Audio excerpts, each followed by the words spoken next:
الحمد لله نحمده ونستعينه ونستغفره ونؤمن به ونتوكل عليه ونعوذ بالله من شرور أنفسنا ومن سيئات أعمالنا من يهده الله فلا مضل له ومن يضلله فلا هادي له ونشهد أن لا إله إلا الله وحده لا شريك له ونشهد أن سيدنا وسندنا وحبيبنا ومولانا محمدا عبده ورسوله أرسله بالحق بشيرا ونذيرا وداعيا إلى الله بإذنه وسراجا منيرا أما بعد فقد قال الله تعالى في كلامه المجيد وفرقانه الحميد أعوذ بالله من الشيطان الرجيم بسم الله الرحمن الرحيم إن في خلق السماوات والأرض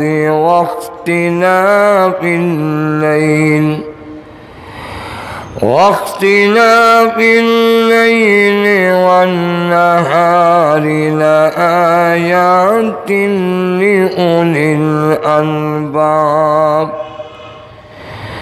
الذين يذكرون الله قياما وقعودا وعلى جنوبهم ويتفكرون في خلق السماوات والأرض ربنا ما خلقت هذا باطلا سبحانك فقنا عذاب النار صدق الله العظيم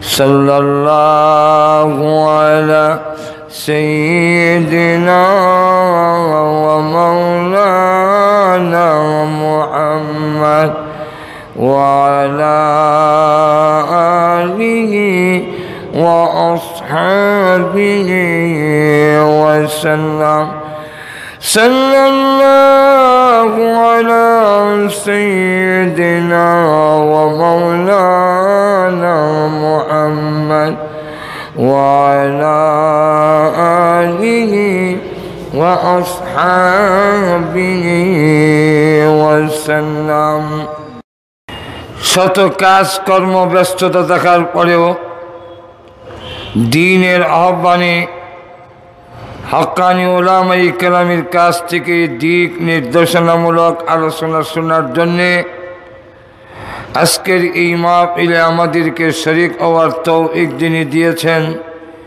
সেই মহান আল্লাহ পাকের আলিশান দরবারে অন্তরের অন্তঃকরণ থেকে শ্রদ্ধা জড়িত কণ্ঠে শুকর আদায় করছি আলহামদুলিল্লাহ। আল্লাহ কোরআনে বলছেন, তোমাদেরকে যখন বলা হবে বা বলা হয় ওয়াইদা কিলা লাকুম তাওয়াসসাউ ফিল মাজালিসি ফাফসাউ ইয়াফসাহিল্লাহু লাকুম, তোমরা যদি একটু ফাঁক হইয়া আরেক ভাইকে জায়গা দাও আমি আল্লাহ তোমাদেরকে জায়গা বড় করে দিব। আমরা তো চাই প্রত্যেকে কবরে হাসরে জান্নাতের জায়গাটা একটু বড় হোক, যেরকম ঠিক না? এটা আমরা চাই না? তো কে কে চান এটা একটু প্রমাণ দিতে হবে। আপনারা কি চান কবরের জায়গাটা বড় হইতো? যে কে কে চান একটু দেখান দেখি। না আর তুলে না, যে আগুয়ায় এ চায়, যে আগুয়ায় না হে চায় না। যদি মনে করেন কবরের সিরত করে তখন তো নড়তাম না, তো জায়গায় বসে থাকেন। আর যদি মনে করেন আল্লাহ কবরের জায়গাটা যেন একটু বড় করে দেয় তাহলে একটু মেহরবানি করে আগুয়ান। যেই বাইরে দ্বারা রয়েছেন আপনারাও এই সুযোগে আয়া মাহফিলের ভিতরে বসে পড়ুন। কোরআনের আলোচনা বসে বসে যদি শুনতে পারেন হয়তো আজকের এই আলোচনার মাধ্যমে আমার জীবন সম্পূর্ণ চেঞ্জ হয়ে যেতে পারে। হয়তো আজকের এই মাহফিল আমার জীবনের নাজাতের একটা উসিলা হয়ে যেতে পারে। এই জন্য আল্লাহ পাক আমাদের এই আশা বসাকে কবুল করুন, সকলে বলেন আমিন। হযরত আব্দুল্লাহ ইবনে ওমর রাদিয়াল্লাহু আনহুমা থেকে বর্ণিত, উনি বলেন একদিন আল্লাহর রাসূল সাল্লাল্লাহু আলাইহি ওয়াসাল্লামের কাছে আমি বললাম, যেহেতু আপনি রাসূলের খুব কাছে থেকে ওনাকে দেখেছেন, অনুধাবন করছেন, এই জন্য রাসূলের জীবন থেকে একটি বিস্ময়কর ঘটনা আমাকে শোনা। কারণ প্রত্যেকটা মানুষের আসল সব কিছু সত্যিকার অবস্থানটা বলতে পারে নিজের স্ত্রী। এই কারণে আল্লাহর রাসূল বলছেন, স্ত্রী যাকে ভালো বলবে সেই হলো ভালো। স্ত্রী যদি ভালো না বলে অন্যরা ভালো বললেও এটা ভালো হিসেবে গ্রহণযোগ্য হয় না যদি বউ সার্টিফিকেট না দেয়। কারণ আমার আসল খবর, আমার আখলাক, আমার মিজাজ, আমার চরিত্র পরিপূর্ণটা জানে আমার বউ। এই জন্যে আল্লাহ রাসূল সাল্লাল্লাহু আলাইহি ওয়াসাল্লামের জীবনী সম্পর্কে জানার জন্যে এবং জীবন থেকে একটি বিস্ময়কর আশ্চর্যজনক ঘটনা শুনতে চেয়েছেন। আম্মাজান আয়েশা সিদ্দিকা রাদিয়াল্লাহু আনহা বলেন, রাসূলের জীবনের আশ্চর্য ঘটনা কি বলবো, রাসূলের গোটা জিন্দেগিতেই একটা আশ্চর্যজনক একটা বিস্ময়কর জীবন। তারপরেও একটা ঘটনা তুলে ধরলেন যে তিনি মহান আল্লাহ রাব্বুল আলামিনের কি পরিমাণ আনুগত্যশীল, আল্লাহর দাসত্ব গোলামি তিনি কি পরিমাণ করতেন, আল্লাহর দরবারে কি পরিমাণ কান্নাকাটি করতেন, সেটা বোঝানোর জন্য একটা ঘটনা তুলে ধরলেন। সেই ঘটনাটা হলো, রাসূল বলেন, একদিন বিশ্বনবী রাহমাতুল আলামিন আমার ঘরে আসলেন। আমার সাথী তিনি শুয়ে পড়লেন। কিছুক্ষণ পরে তিনি বললেন, আয়েশা, তুমি যদি আজকে আমাকে অনুমতি দাও তাহলে আমি আজকের রাতটা মহান আল্লাহর দরবারের দাসত্ব এবং গোলামি করে কাটাতে পারি। এখান থেকে প্রমাণিত হয়ে গেল যে স্ত্রীর হক রাসূল ইচ্ছা করলে আম্মাজান আয়েশা সিদ্দিকা রাদিয়াল্লাহু আনহার কাছ থেকে উঠে নামাজের দাঁড়িয়ে পড়তে পারেন। আমি আল্লাহর দরবারে দাঁড়াবো, আল্লাহর দাসত্ব গোলামি করব, আমি ইবাদত বন্দি করব। এখানে আবার বউরে জিজ্ঞাসা করার কি দরকার? যেহেতু আজকের রজনীটা হযরত আয়েশা সিদ্দিকা রাদিয়াল্লাহু আনহা পাওনা, এই জন্য বলতেছেন, আয়েশা তুমি যদি আমাকে অনুমতি দাও তাহলে আমি আজকের রজনীতে আল্লাহর ইবাদত করতে চাই। যেই মাত্রই প্রস্তাব রাখলেন আম্মা জান আয়েশা বলেন, ইয়া রাসূলুল্লাহ, আমরা যেমন আপনাকে মহব্বত করি, যেভাবে আপনাকে ভালোবাসি, আপনার মর্জি, আপনার পছন্দের জিনিসকেও আমরা ভালোবাসি। আম্মা জান আয়েশা সিদ্দিকা রাদিয়াল্লাহু আনহা বলেন, ইয়া রাসূলুল্লাহ, ইয়া হাবিবাল্লাহ, ওগো আল্লাহর নবী, আমি যেমন আপনাকে ভালোবাসি আপনার পছন্দকেও আমি ভালোবাসি। ও নবীজি, আমার তো নিজের মনের কামনা আজকের সারা রজনী সারা আপনি আমার পাশে থাকবেন। সে কিন্তু তার স্বামীকে শহরে বিছনার পাশ থেকে ছেড়ে দিতে চায় না। এরা চায় না, এটা হলো আমার চাহিদা। কিন্তু আমার নবীর চাহিদা হলো আল্লাহর গোলামি করবে, আল্লাহর দাসত্ব গোলামি করবে, আল্লাহর দরবারে কান্নাকাজি করবে। এটা নবীর চাহিদা। যদিও আমার মন চায় না, যেহেতু আমি নবীর পছন্দকেও ভালোবাসি, তাই আমার জীবনের পাওনার স্বার্থ যা আছে, নবীজি এক রজনী আমার পাশে কাটাবেন, তার দুনিয়ার সমস্ত সম্পদ হওয়ার চাইতে আরো বেশি মূল্যবান। ওগো নবীজি, আমার জীবনের চাওয়া কামনা বাসনা সব ছেড়ে দিলাম আপনার পছন্দের উপরে। আপনি আল্লাহর গোলামি করবেন, আমি অনুমতি দিয়ে দিলাম। ওগো নবীজি, আপনি আল্লাহর ইবাদত করুন, আমি আয়েশার কোনো আপত্তি থাকবে না। আম্মা জান আয়েশা বলেন, আমি তাকায় দেখলাম, শুয়ে শুয়ে দেখি নবীজি আমার পাশ থেকে উঠে মিসওয়াক করলেন, উযু করলেন, নামাজে দাঁড়ায় গেলেন। লম্বা সময় নামাজে দাঁড়ালেন, দীর্ঘক্ষণ পরে তিনি রুকুতে গেলেন। এমন লম্বা রুকু করলেন, আমার মনে হলো আজকের রজনী মনে হয় রুকুর মধ্যেই শেষ হয়ে যাবে। অনেক কান বলে নবীজি দাঁড়ালেন, দীর্ঘক্ষণ পর্যন্ত দাঁড়িয়ে রইলেন। আমার মনে হলো এই যে সামি আল্লাহু লিমান হামিদা বলে দাঁড়াইছেন, মনে হয় আর ফজরের আগে তিনি সিজদায় যাবেন না। কিন্তু দেখলাম দীর্ঘক্ষণ পরে তিনি আবার সিজদায় গেলেন, অনেক লম্বা সিজদা করলেন। এইভাবে নামাজ শেষ করে যখন দুয়া শুরু করলেন, এর মধ্যেই ফজরের আজান হয়ে গেল, নামাজের জামাতের টাইম হয়ে গিয়েছে। আল্লাহর নবী তার মুনাজাতের মধ্যে কান্দারত হয়ে আছেন। নবীজি শুধু কাঁদলেন। আমি তাকায় দেখি বিশ্ব নবী রাহমাতুল লিল আলামিনের চোখ মোবারক থেকে পানি গড়াইয়া দাড়ি মোবারকগুলো ভিজে গেছে। নবীজি আল্লাহর দরবারে কাঁদতেছেন, আল্লাহর দরবারে কান্নাকাটি করছেন। এই মুহূর্তে এইদিকে জামাতের টাইম হয়ে গেল। সাহাবায়ে কেরাম বারবার হুজুরার শরীফের দিকে তাকায়।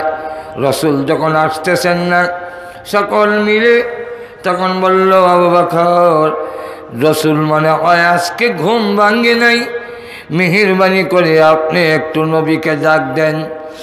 হযরত আবু বকর সিদ্দিক বলেন, সাহাবীরা, নবী যদি ঘুমিয়ে থাকেন, এটা আল্লাহ ঘুম পাড়িয়েছেন, আমি ঘুমের মাঝখানে বাধা দিব না।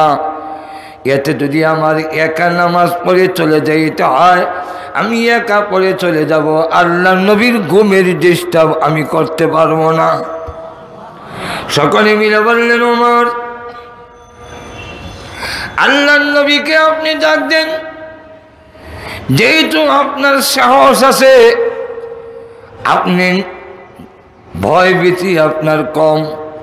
হযরত ওমর রাদিয়াল্লাহু আনহু বলেন, হ্যাঁ, ভয় ভীতি আমার কম, আমার সাহস আছে, কিন্তু আল্লাহর নবীর সামনে আমি ওমরের কোনো সাহস নাই। আমি পারবো না নবীজিকে ডাক দিতে, আমিও না। সকলে মিলে বলে, বিলাল, তুমি যখন আযান দিয়েছ, তুমি যখন নামাজের মধ্যে বলেছ আসসালাতু খায়রুম মিনান নাওম, ঘুম থেকে নামাজ ভালো, তুমি কি আল্লাহর নবীকে ডাক দাও।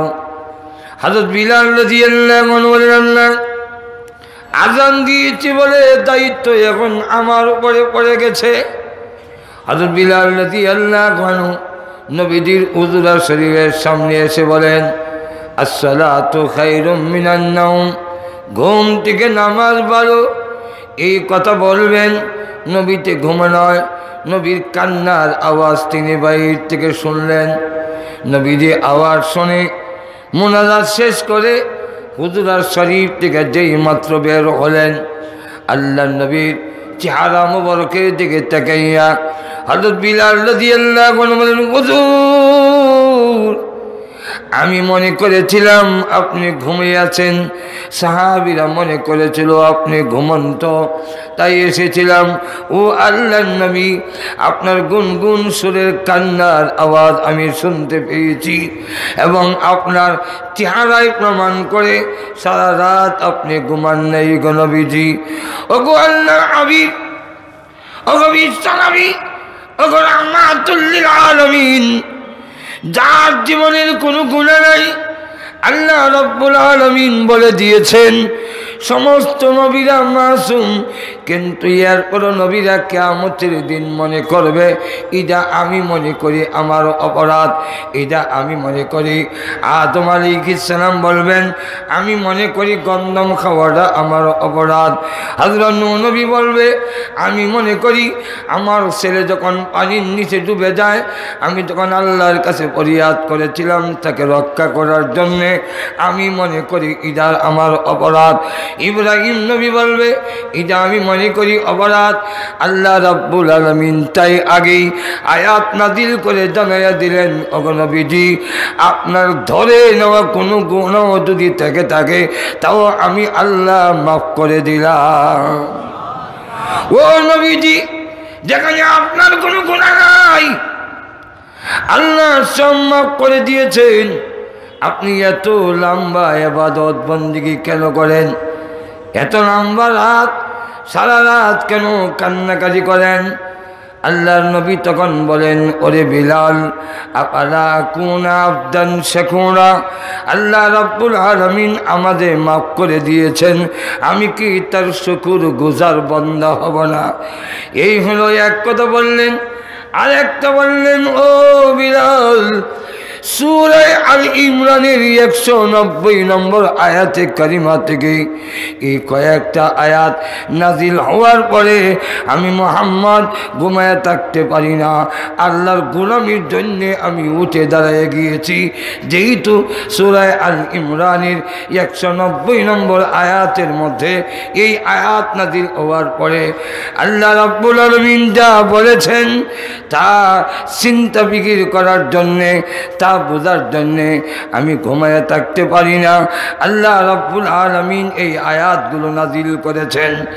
এই আয়াতগুলোর মধ্যে মহান আল্লাহ রাব্বুল আলামিন সত্যিকার বুদ্ধিমানকে এর গুণাবলী আল্লাহ এই সূরার মধ্যে, এই আয়াতের মধ্যে, এই রুকুর মধ্যে তুলে ধরেছেন। এটাই হলো সাবজেক্ট। আজকের আলোচনার সাবজেক্ট ছিল যে প্রকৃতপক্ষে বুদ্ধিমানকে। ঠিক কিনা? আরো জোরে বলেন, সত্যিকার বুদ্ধিমান কারা? সত্যিকার বুদ্ধিমান ওই ব্যক্তি যেই ব্যক্তি তার আল্লাহর দেওয়া আকল মেধা দিয়ে প্রত্যেকটা মাখলুকের ভিতর থেকে খুঁজে তার মালিককে বের করতে পারে, সেই লোকটা হলো প্রকৃত বুদ্ধিমান। আল্লামা মুফতি শফি ইসলাম রাহমাতুল্লাহি আলাইহি তাফসীরে মারিফুল কোরআনে একটা এক্সাম্পল এনেছেন। এক্সাম্পলটা হলো, এক লোক গিয়া দাঁড়ায় রেল স্টেশনে, সিলেট রেল স্টেশনে দাঁড়ালো, দাঁড়ায় দেখলো ট্রেন যখন আসছে তো গার্ড একটা লাল পতাকার রেড সিগন্যাল দেখালো, ট্রেনটা থেমে গেল।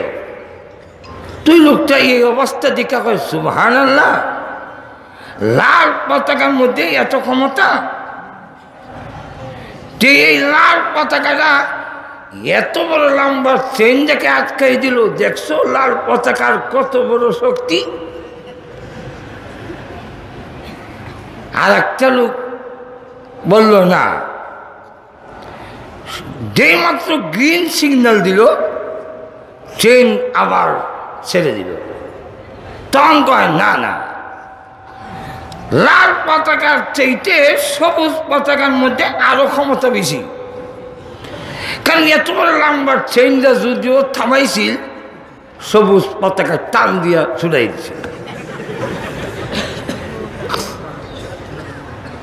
এরপরে আরেকজনকে না রে, এইটা মধ্যে শক্তি না, লাল পতাকার শক্তি নাই আর সবুজ পতাকার মধ্যেও কোনো শক্তি নাই। শক্তি হইল ড্রাইভারের হাতে। ড্রাইভার যদি গাড়ি না থামায়, লাল পতাকায় আর সবুজ পতাকায় থামাইতেও পারবে না, গাড়ি চালাইতে পারবে না। আমরা কি কম? তাহলে বলেন তো দেখি, আগের দুই ব্যক্তির চাইতে এই ব্যক্তির বুদ্ধি একটু বেশি না কম? আর তো জোরে কম। আরেকজন এসে না না, ড্রাইভারের কোনো ক্ষমতা নাই, ক্ষমতা হইল ইঞ্জিনে। ইঞ্জিনে যদি সমস্যা দেখা যায়, ড্রাইভারের দাদাও ট্রেন চালাবার ক্ষমতা নাই। তাহলে বুঝতে হবে ক্ষমতা ড্রাইভারের হাতে নয়, ক্ষমতা কোথায়? ইঞ্জিনে। এই লোকটা আগের লোকটার থেকে একটু বুদ্ধি কম না বেশি? আরেকটা লোক এসে বলল না না, ক্ষমতা এবং প্রশংসার মালিক ইঞ্জিন নয়, ইঞ্জিনিয়ার। একটা মানুষের এত বড় মাথার মধ্যে এত বড় ইঞ্জিন জায়গা হইল কেমনি? সে কত বড় ক্ষমতার অধিকারী। যেই লোকটা ইঞ্জিনিয়ারে খুঁজে বাইর করলো, এই লোকটা আগের লোকদের চাইতে বুদ্ধি একটু কম না বেশি? আরেকটা লোক এসে না না, ক্ষমতা তো ইঞ্জিনিয়ারের মাথায় না, ইঞ্জিনিয়ার কোনো প্রশংসার উপযুক্ত নয়, ইঞ্জিনিয়ার কোনো শক্তির মালিক নয়, বরং ইঞ্জিনিয়ারের মাথায় এই মেধা, এই বুদ্ধি, এই আকল যিনি দিয়েছেন, তিনি হলেন সকল প্রশংসা, সকল ক্ষমতা, সকল ক্ষমতার উৎস, সমস্ত প্রশংসার অধিকারী হলেন তিনি। উনার নাম কি? আরো জোরে কান। উনার নাম হলো আল্লাহ। সেই জিনিসটা যে খুঁজে বের করতে পারে, সে হলো প্রকৃত বুদ্ধিমান। আর তো ধরে বলে আল্লাহ রাব্বুল আলামিনকে এইভাবে খুঁজে খুঁজে বের করতে পারে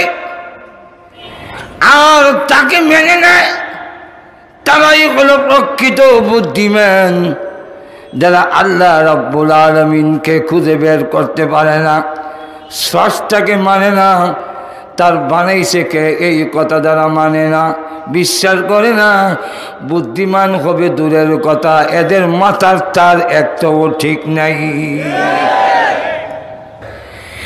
ইন্না ফি খালকিস সামাওয়াতি ওয়াল আরদ ওয়া ইখতিলাফিল লাইলি ওয়ান নাহার لآيات لأولي الألباب।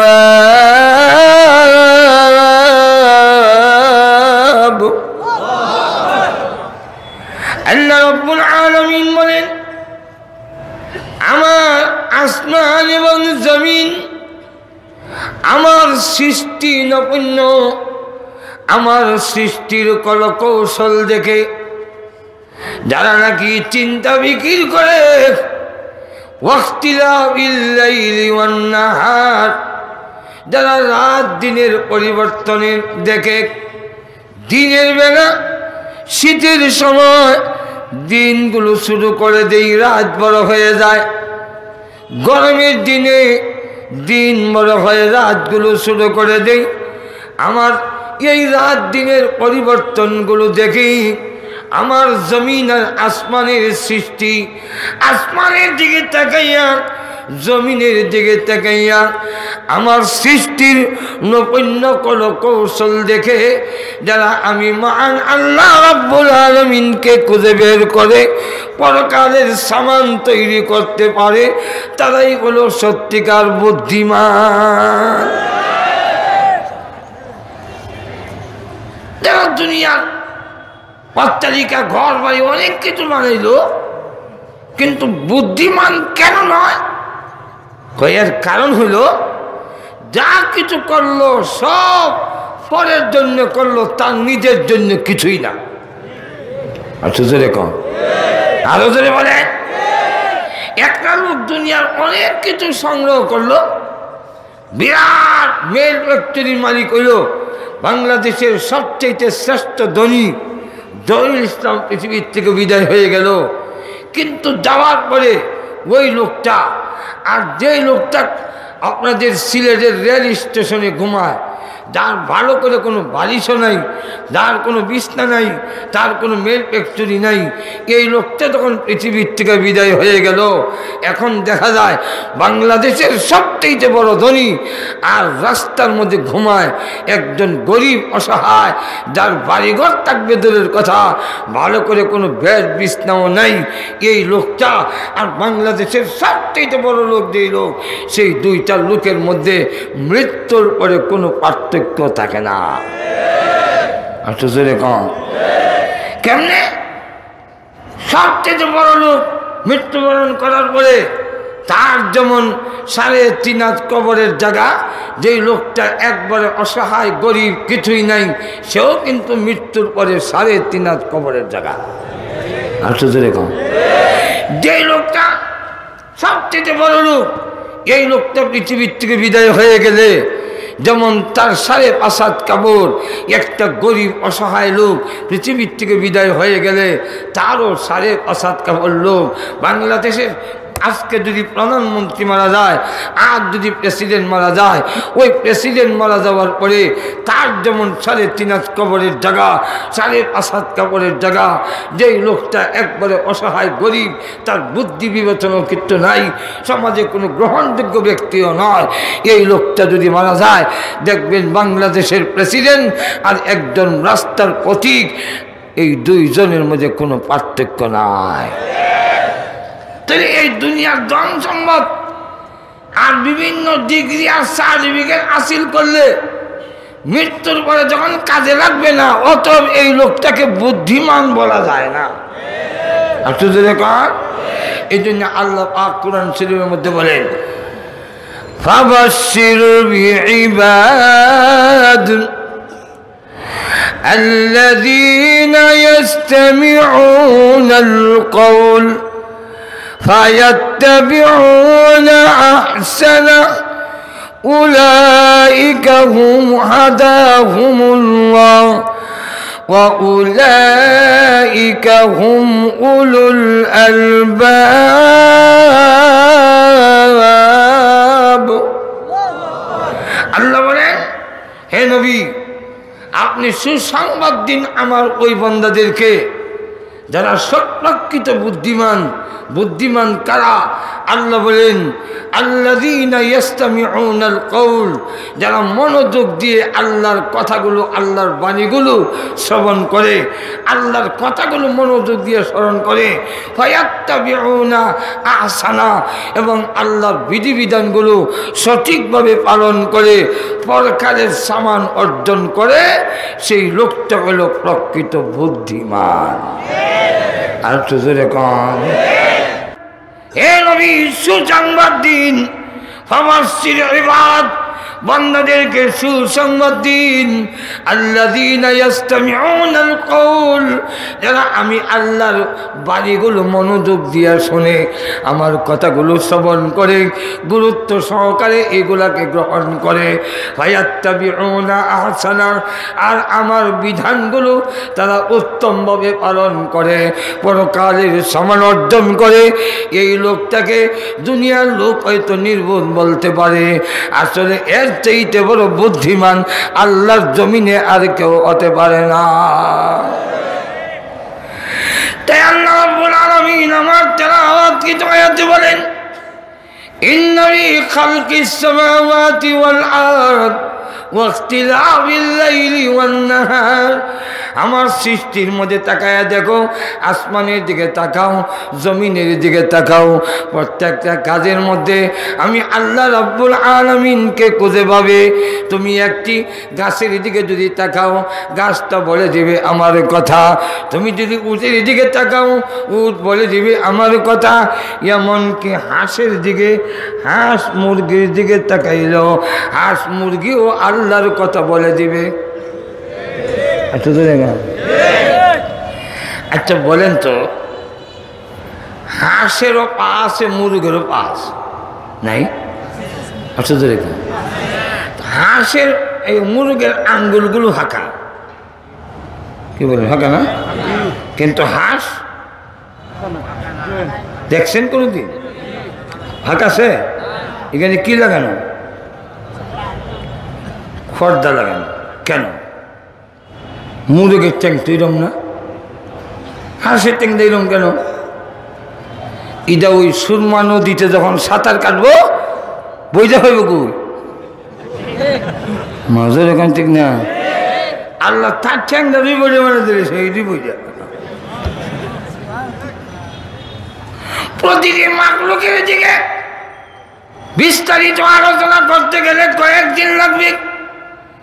আল্লাহ রাব্বুল আলামিন বলেন, আমার আসমানের দিকে তাকালে যখন দেখবে এত বিশাল আকাশ, একটা খুঁজিও নাই, এত সুন্দরভাবে কে সাজালেন, তখন অটোমেটিক এই আসমানের বানানেওয়ালার কথা যখন বের হয়ে আসবে, বের করে যখন সে বের করবে, আর আমি আল্লাহকে মেনে আমার বিধানগুলো সে পালন করবে। আল্লাহ রাব্বুল আলামিন বলেন, লিউলিল আলবাব, এই লোকটাই হলো সত্যিকার বুদ্ধিমান। আর শুধু রেখা বুদ্ধিমানের কিছু আরো গুণ বলছেন আল্লাহ। আল্লাহ রাব্বুল আলামিন বলেন, আল্লাযীনা ইয়াযকুরুনাল্লাহা কিয়ামান, যারা আল্লাহ রাব্বুল আলামিনকে সর্ব অবস্থায় স্মরণ করে, আল্লাহ রাব্বুল আলামিনের জিকির করে, জবান দিয়ে আল্লাহকে স্মরণ করে, অঙ্গ প্রত্যঙ্গ দিয়েও আল্লাহ রাব্বুল আলামিনকে স্মরণ করে, তার ব্রেন দিয়া, মাথা দিয়েও আল্লাহ রাব্বুল আলামিনের জিকির করে, জবান দিয়া আল্লাহর জিকির, অঙ্গ প্রত্যঙ্গ দিয়ে আল্লাহর জিকির, এবং ব্রেন দিয়ে আল্লাহর জিকির। ব্রেন দিয়ে আল্লাহর জিকির কি? এটাকে বলা হয় তাফাক্কুর ফি খালকিল্লাহ। আল্লাহর মখলুক নিয়ে যখন চিন্তা গবেষণা করে, একটা ঘন্টা যদি আল্লাহর মখলুক নিয়ে চিন্তা করে, তার আমল নামায় 60 বছর নকল ইবাদত করার সমান সওয়াব লিখে দেওয়া হয়। এই জন্য ভাইয়েরা, চূড়ান্ত কথা হইল যে সর্ব অবস্থায় যারা আল্লাহর বিধান পালন করে, আখিরাতের জন্য প্রস্তুতি গ্রহণ করে, তারাই হলো প্রকৃত বুদ্ধিমান। যারা বলেন ঠিক কিনা? তো আমরা যদি আল্লাহর বিধানগুলো মানি তবেই হব বুদ্ধিমান। আল্লাহ পাক আমাদের সকলকে তার বিধিবিধান পরিপূর্ণভাবে মানার তৌফিক আল্লাহ দান করুন। সকলে বলেন আমিন। আলহামদুলিল্লাহ। রব্বানা যালামনা আনফুসানা ওয়া ইল্লাম তাগফির লানা ওয়া তারহামনা لنكونن من الخاسرين.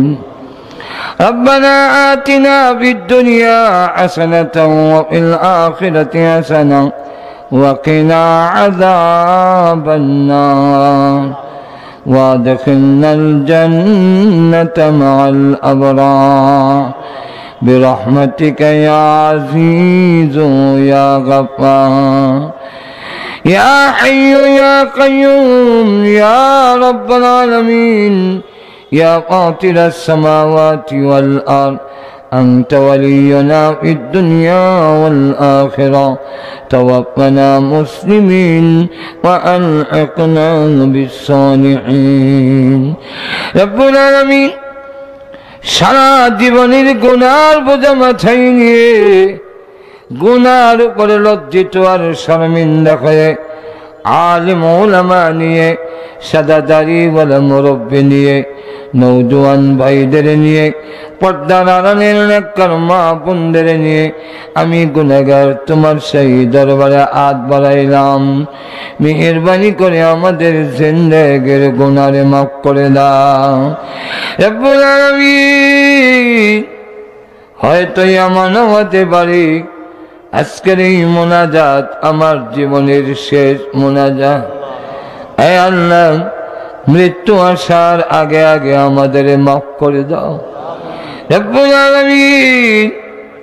আমার জীবনের কত সাথী পৃথিবী থেকে বিদায় হয়ে গেছে, কত মানুষ ঘুমায় আর ওঠে না, কত মানুষ ঘর থেকে বের হয় আর ঘরে ফিরে আসে। আল্লাহ, মৃত্যু আসার আগে আগে মেহেরবানি করে আমাদের তুমি মাফ করে দাও রব্বুল আলামিন। দুনিয়াতে দেখেছি ছোট সময় দোস্তামি করলে আব্বা আমাকে ঘরে ঢুকতে দিত না, সন্ধ্যা হয়ে গেলে ঘরের পিছনের দরজায় গিয়ে মা মা বলে ডাকলে এমনি দেখতাম মা দরজা খুলে সন্তানকে ডেকে ডেকে বলে, আরে বাবা, সকলে ভুলে গেল আমি তোর গর্ভধারিণী মা বলে যাইতে পারি না। সন্তানকে বুকে জড়াইয়া জীবনের সব অপরাধ মাফ করে দেয় রব্বুল আলামিন। গর্বে রাখার কারণে যদি মার এত দয়া, এত স্নেহ, এত মায়া হয়, তুমি তো আমাদের বানাইছো আল্লাহ। তুমি তোমার চাইতে কোটি কোটি গুণ বেশি দয়ালু। গুনার বোঝা লইয়া হাত বাড়াইলাম আল্লাহ, আমাদেরকে খালি হাতে বিদায় করে দিও না রব্বুল আলামিন। আমাদের স্ত্রী সন্তানরে তুমি মাফ করে দাও, তাদেরকে পাক্কা নামাজি দিনদার পরেজগার বানাইয়া দাও, স্বামী স্ত্রীর মধ্যে মিল মহব্বত বাড়াইয়া দাও রব্বুল আলামিন। আল কোরআন ফাউন্ডেশন এই সংগঠনের আল্লাহ তুমি কবুল মঞ্জুর করো, প্রত্যেক সদস্যের মধ্যে মিল মহব্বত পয়দা করে দাও রব্বুল আলামিন।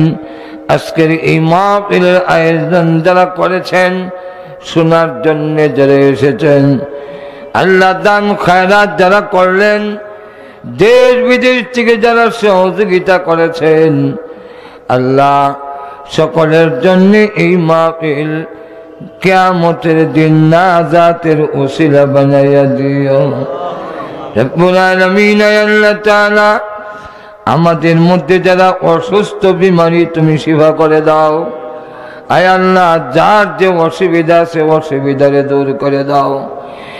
এই দেশের স্বাধীনতার সার্বভৌমত্বকে আল্লাহ ইবাদত করো, দেশের মধ্যে শান্তি প্রতিষ্ঠা করে দাও। হিংসা বিদ্বেষ মারামারি কাটাকাটি বন্ধ করে দিয়ে আমাদের মধ্যে ভ্রাতৃত্ব মিল মহব্বত পয়দা করে দাও রব্বুল আলামিন। সারা বিশ্বের মুসলমানকে এক আর নেক বানাইয়া দাও। আয় আল্লাহ তাআলা, আমাদের পক্ষ থেকে লাখ কোটি দুরূদ ও সালাম সোনার মদিনা পৌঁছাইয়া দাও। যত মুমিন মুমিনাত কবরে ঘুমাইয়াছেন সকলের কবরের আযাব মাফ করে দাও। বিশেষ করে আমরা রাত বানাইলাম, জানি না গো কার মা নাই কার আব্বা নাই।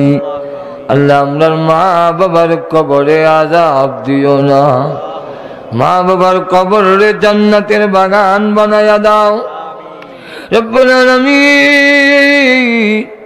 আমরা দাদা দাদি নানা নানি শ্বশুর শাশুড়ি আত্মীয় স্বজন যে যেখানে কবরে ঘুমাইয়াছেন প্রত্যেকের কবরে জান্নাতের বাগান বানায়া দাও। আয় আল্লাহ তাআলা, আমাদের উস্তাদ পীর মাশায়েখ আল্লাহ যারা বিদায় হয়ে গেছেন, আল্লাহ বীর মুজাহিদ প্রিন্সিপাল হাবিবুর রহমান সাহেব রহমাতুল্লাহ আলাইহি, শাইখুল হাদিস আল্লামা উবাইদুল হক, শাইখুল হাদিস মাওলানা নিজামউদ্দিন, শাইখুল হাদিস আল্লামা আজিজুল হক, আয় আল্লাহ তাআলা শেখ মামরখানি, শেখ কৌরিয়া, শেখ বাগা, শেখ বায়ামপুরি, শেখ বরণী, শাইখুল হাদিস আল্লামা গহরপুরি রাহমাতুল্লাহ আলাইহি সহ আল্লাহ যত তোমার ওলিরা বিদায় হয়ে গেছেন প্রত্যেককে আল্লাহ জান্নাতুল ফেরদাউসের উচ্চ মাকাম দান করো রব্বুল আলামিন। আমার এক ক্লাসমেট বন্ধু আল্লাহ রিয়াদে থাকতেন, ফজলক বিদায় হয়ে গেছে, আল্লাহ তার জিন্দগির গুনাহ খাতা মাফ করে দিয়ে তার কবরে জান্নাতের বাগান বানায়া দাও রব্বুল আলামিন। আমাদেরকে বুজুর্গানে দ্বীনের সঠিক উত্তরসূরি বানায়া দাও রব্বুল আলামিন। আমাদেরকে মক্কা মদিনা বারবার জিয়ারত করার তৌফিক দাও আল্লাহ। যেদিন মরণ দাও ঈমানের সাথে মরণ দিও, বেঈমান বানায়া আমরারে কবরে নিও না। রব্বানা তাকাব্বাল মিন্না ইন্নাকা আনতাস সামিউল আলিম ওয়া তুব আলাইনা ইন্নাকা আনতাত তাওয়াবুর রহিম। আমিন আমিন বিরহমাতিকা ইয়া আরহামার রাহিমিন।